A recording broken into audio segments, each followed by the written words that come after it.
ನಾನು ಹನಿಬಿಂದು. ನನ್ನ ಕವನದ ಶೀರ್ಷಿಕೆ ಚಿಟ್ಟೆಯಾಗಬೇಕಿದೆ.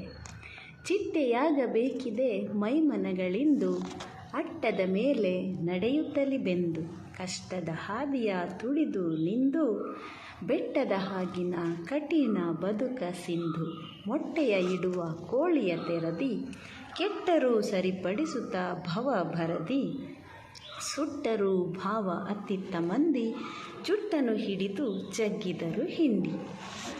ಪೆಟ್ಟನು ತಿನ್ನುವ ಶಿಲೆಗಳ ಹಾಗೆ ಭಟ್ಟನು ಪೂಜಿಪ ಮೂರ್ತಿಯ ಹೀಗೆ, ಪೆಟ್ಟನು ತಿನ್ನುವ ಶಿಲೆಗಳ ಹಾಗೆ ಭಟ್ಟನು ಪೂಜಿಪ ಮೂರ್ತಿಯು ಹೀಗೆ, ರಟ್ಟೆಯ ಬಲವು ಉಡುಗುವವರೆಗೆ, ನೆಟ್ಟಗೆ ನಿಲ್ಲಲು ಶಕ್ತಿ ಇರುವವರೆಗೆ, ಕೆಟ್ಟರೂ ಕೆಡದ ಬಾಳಿನ ಕಡೆಗೆ, ದಿಟ್ಟಿಸಿ ನೋಡುತ್ತಾ ಭವಿಷ್ಯದೆಡೆಗೆ, ಉಟ್ಟ ಬಟ್ಟೆಯಲ್ಲೇ ದುಡಿಯುವವಗೆ, ಪುಟ್ಟ ಕಂದನ ಆಸಕ್ತಿಯ ಒಡಲಿಗೆ. ಧನ್ಯವಾದಗಳು.